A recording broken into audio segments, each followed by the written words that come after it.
Why do certain connections feel like an addiction that is designed to destroy you? It's a relationship that feels like a beautiful dream and a waking nightmare all at once. It leaves you hollowed out, drained of your life force, your ambition, your peace of mind, and yet you feel an almost gravitational pull, an obsession that makes walking away feel impossible. And in the silence after it all collapses, we ask the inevitable question, what was wrong with her? We desperately search for labels. We call it toxic. We diagnose her from afar. We tell stories of a femme fatale who led us to our ruin. We try to understand the darkness we saw in her. But what if that is the wrong question entirely? What if the terrifying, magnetic, and destructive force you encountered wasn't coming from her at all? What if she was simply the screen, and the film being projected was your own? What if the monster you were wrestling with was a ghost from within your own psyche? Let me be absolutely clear. This is not a guide to diagnosing or demonizing women. We are not here to create more blame, more division, or to give you new labels for your ex. We are doing the opposite. We are about to use the profound wisdom of psychology to turn the camera around and point it directly at ourselves. This is a journey of radical self-examination, a deep dive into the hidden architecture of the male mind. By embarking on this exploration, you won't just gain a new lens to view your past. You will receive a map to understanding your own attractions, your patterns, and the hidden forces that drive you. This is the path to reclaiming your own power, achieving a new level of mental clarity, and forging the kind of emotional maturity that makes healthy, profound love possible. So, if you are ready to stop looking for answers outside of yourself and begin one of the most crucial explorations a man can undertake, the journey into his own soul, then stay with me. Because the truth we're about to uncover isn't really about certain women at all.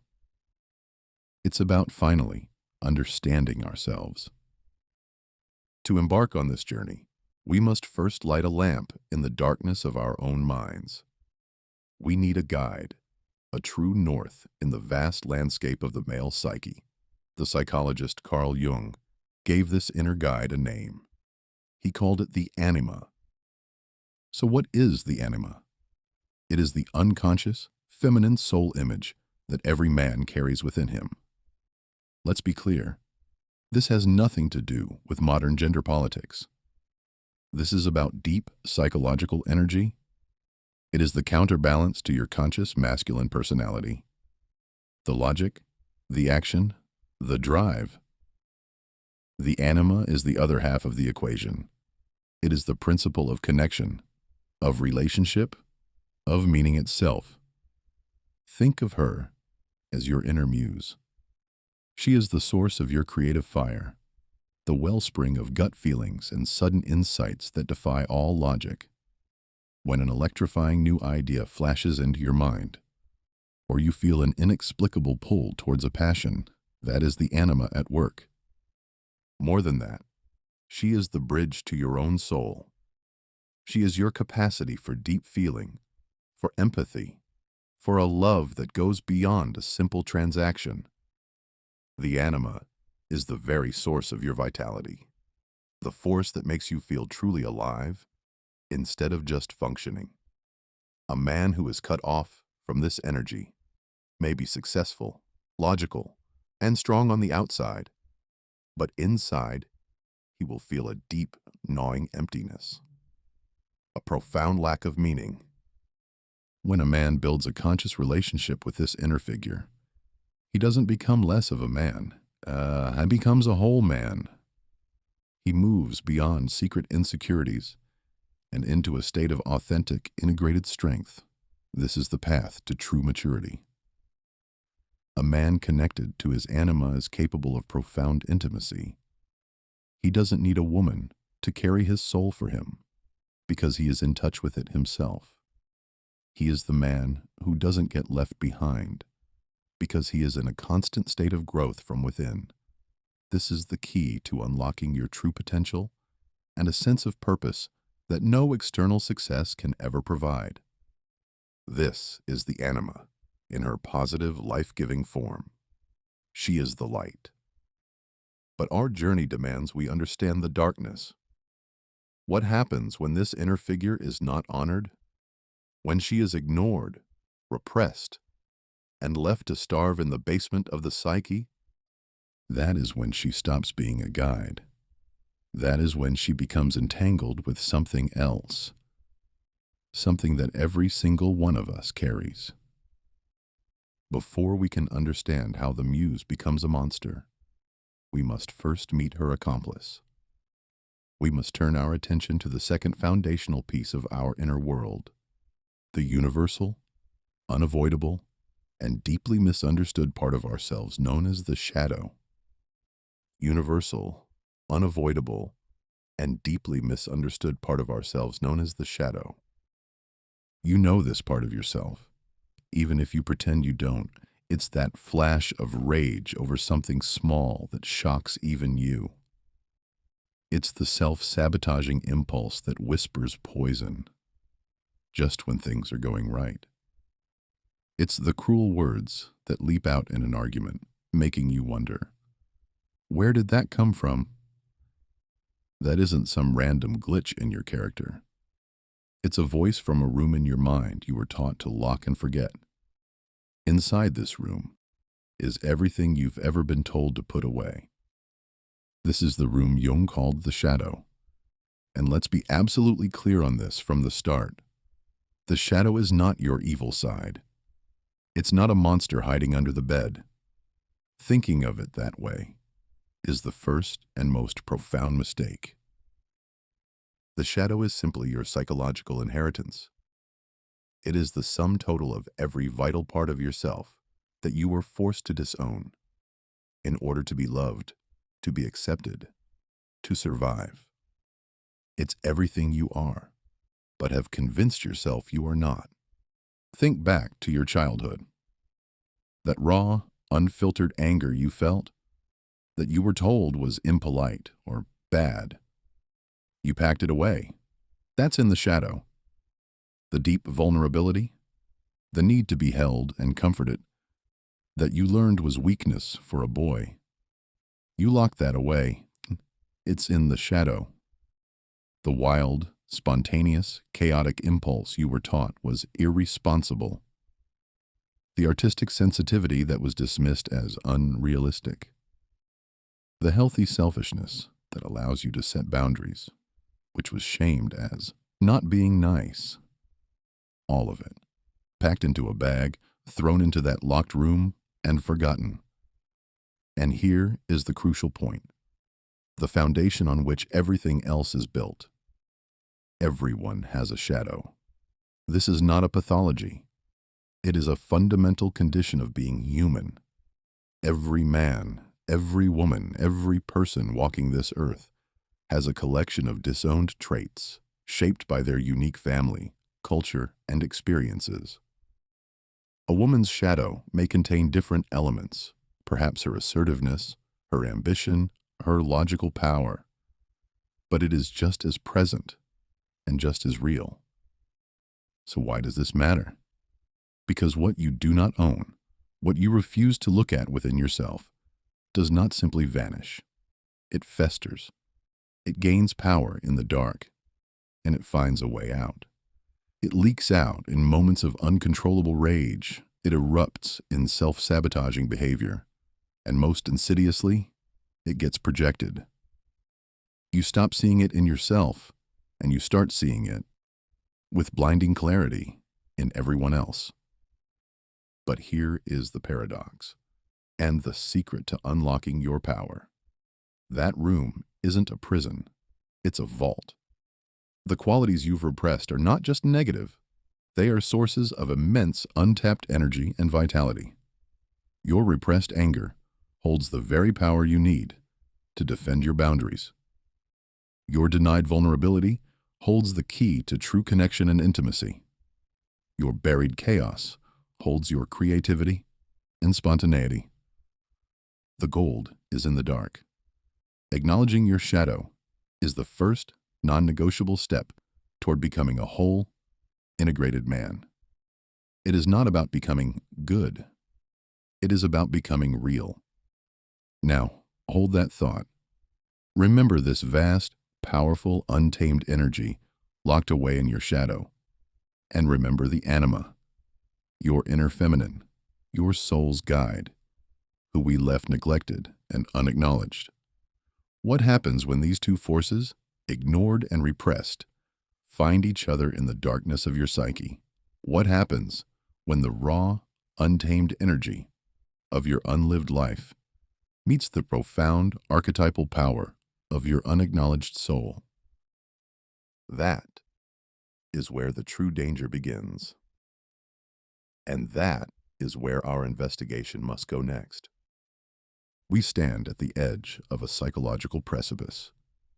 In one hand, the Anima, the neglected feminine soul, the source of meaning and connection.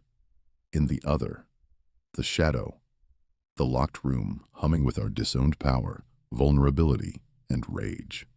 So we must ask the critical question: what happens when these two immense, sleeping forces collide in the darkness of a man's psyche?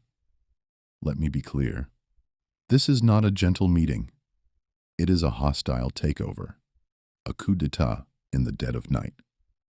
When a man has failed to consciously engage his Anima, to give her light and air and respect, she remains undeveloped, primitive, desperate for any form of expression.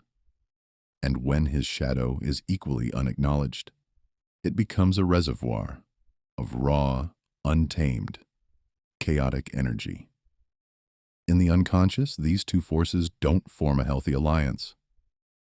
The shadow, with its repressed anger and chaos, doesn't just influence the Anima, it devours it. It infects it. Imagine a crystal clear spring, the source of life-giving water for your soul. Now, imagine a thick, black oil of unlived darkness seeping into it from below, turning it into a toxic sludge.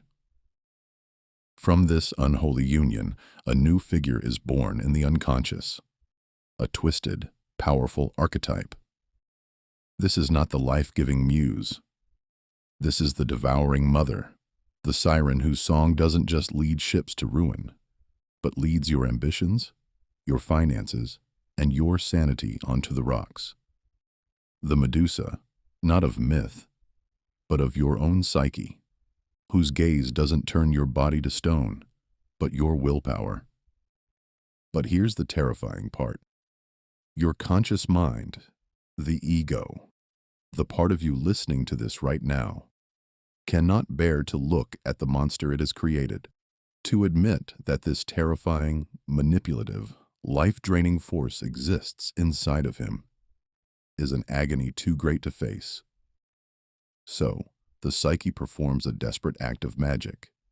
It projects.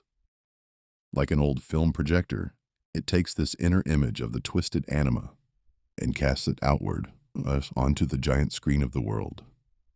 And it scans the crowd, looking for a screen to land on. It latches onto a woman who, for her own complex and tragic reasons, carries a corresponding hook. A wound, a pattern, a flicker of chaos that resonates with the man's inner drama. She becomes the unwitting actress for a role written in the depths of his own soul. This is when the nightmare begins in the real world.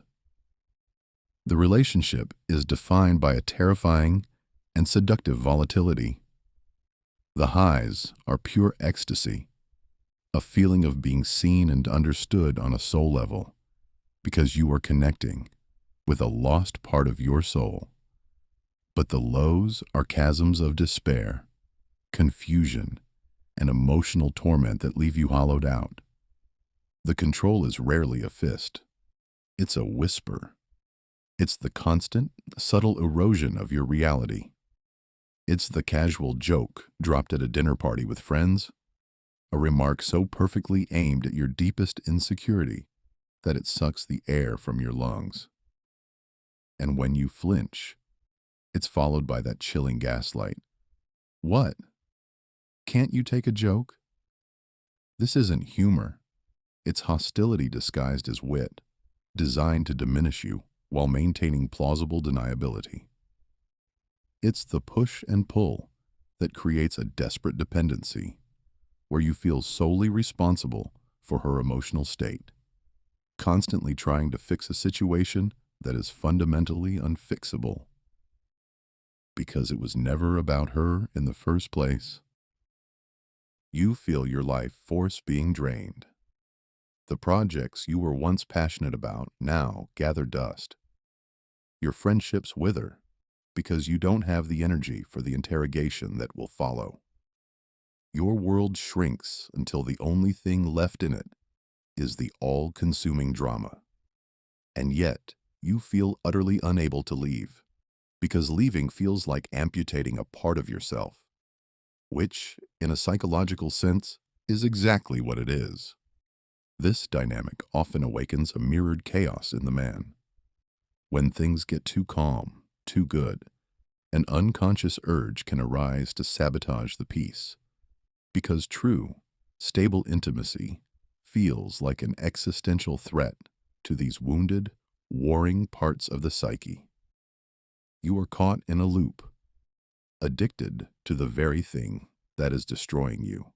And here, we arrive at the absolute core of our investigation, the most crucial turn on this entire map.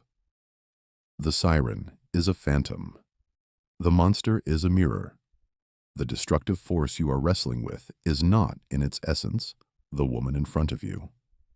It is the externalized, dramatized, living embodiment of your own unintegrated shadow, fused with your own undeveloped anima.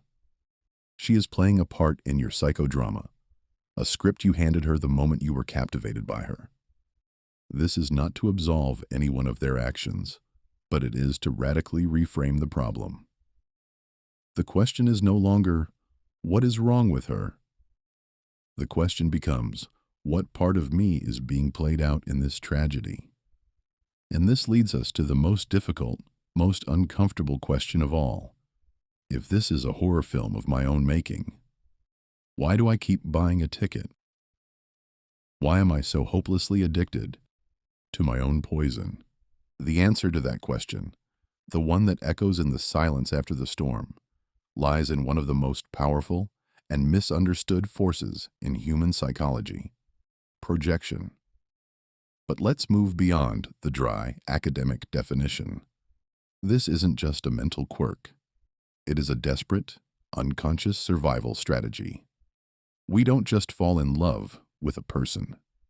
We fall in love with a reflection of our own soul's hidden parts. Your psyche isn't just blindly throwing an image onto any wall. It's sending out a signal, a psychic homing beacon, searching for a very specific frequency. And when it finds a person who resonates with the unlived, unacknowledged chaos inside of you, the lock clicks.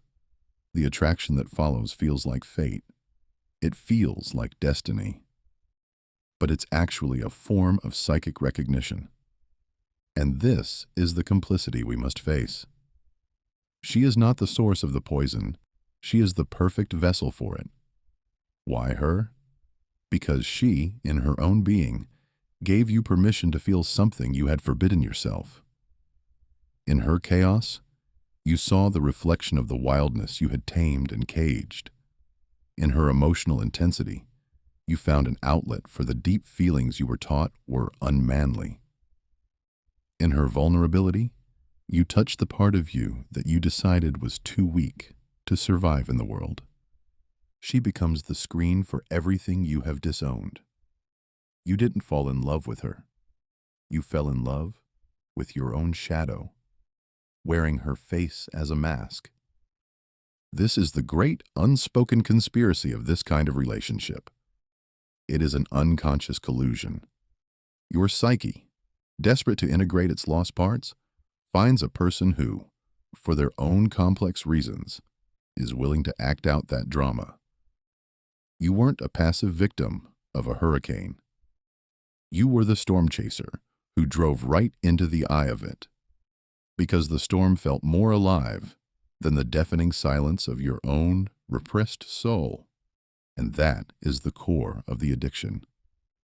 It's not an addiction to her, but to the drama itself. Because the drama, with its soaring highs and crushing lows, feels like life. For a man who has numbed himself to his own depths, who has traded his soul's vitality for predictability and control, the chaos of this relationship is a shock to the system. It's a painful, destructive, but undeniable confirmation that he is still alive. He is fighting, he is feeling, he is bleeding, and anything is better than the gray emptiness. The relationship then becomes a grand external theater for an internal war.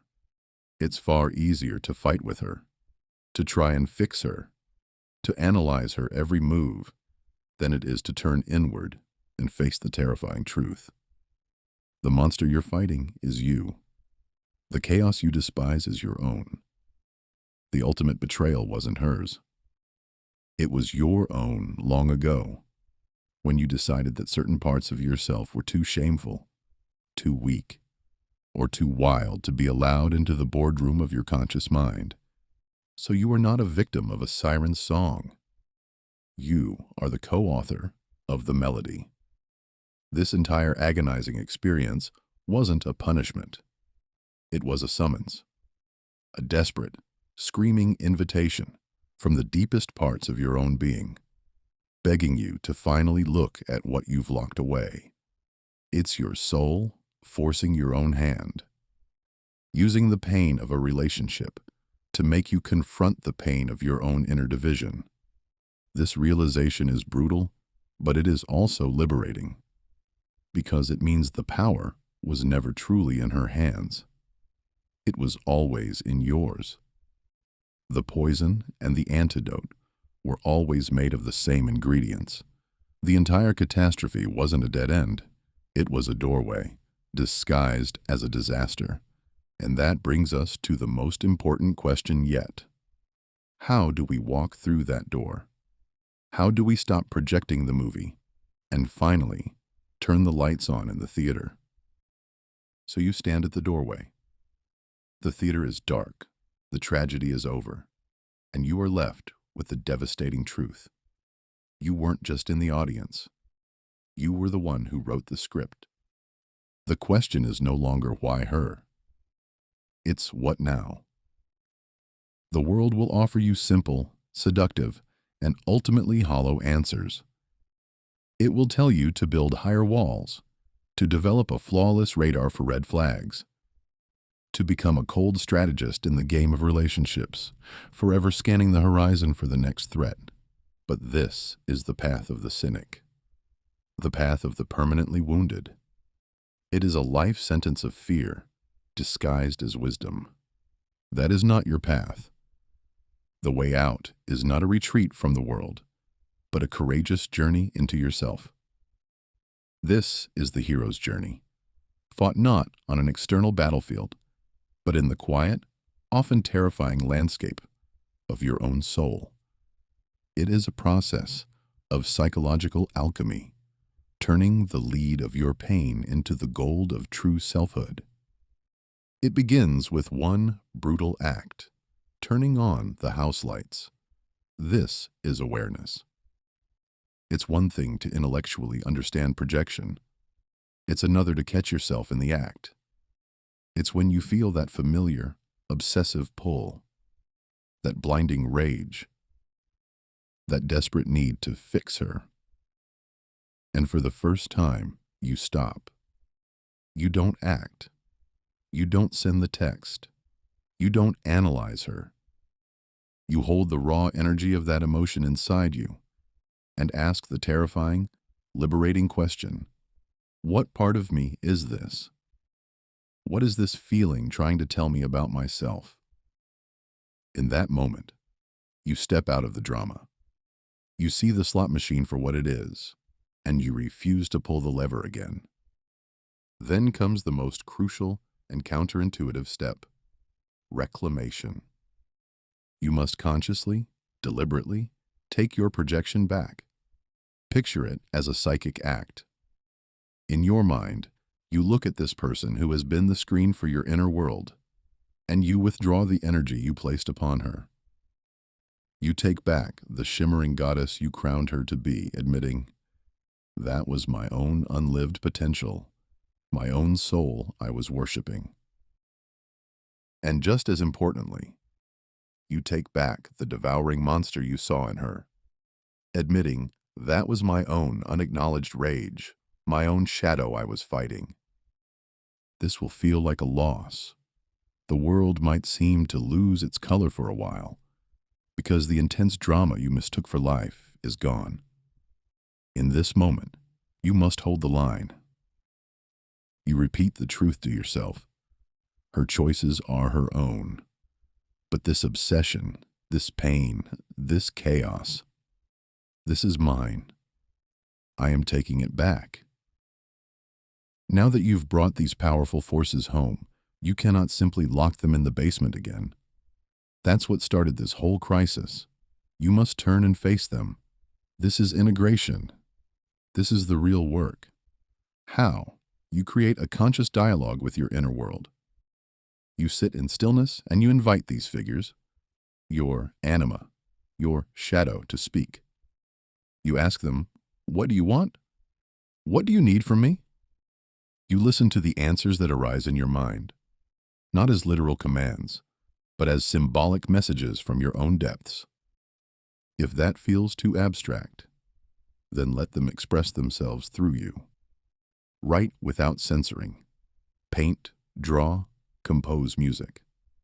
Not for an audience, but as a raw data stream from your soul. Go to the gym and lift with the ferocity of the rage you've reclaimed, transmuting it from destructive chaos into disciplined strength. You give these energies a job, a purpose within your own life, instead of outsourcing them to another person to manage. This is also why a man might seek a guide, a skilled therapist, not as a sign of weakness, but as a wise move when navigating treacherous inner territory. Through this process, something remarkable begins to happen. The rage from your shadow, once projected as destructive criticism, becomes the very energy you use to defend your boundaries with quiet strength. The vulnerability of your anima, once a source of desperate neediness, becomes your capacity for profound empathy and true intuition. You stop looking for a woman to be your muse, because you are now in direct contact with the source of your own creativity. You stop being drawn to chaos because you are no longer at war with yourself. This is the path to wholeness. It is the only way to transform the wound into wisdom and to finally cultivate the inner sovereignty that makes a healthy, deep, and truly authentic love not just possible, but inevitable. We began this journey at the edge of a psychological abyss, staring into the chaos of a relationship that felt like a beautiful, terrifying addiction. We asked a simple question, the one that echoes in the silence after the storm. What is wrong with her?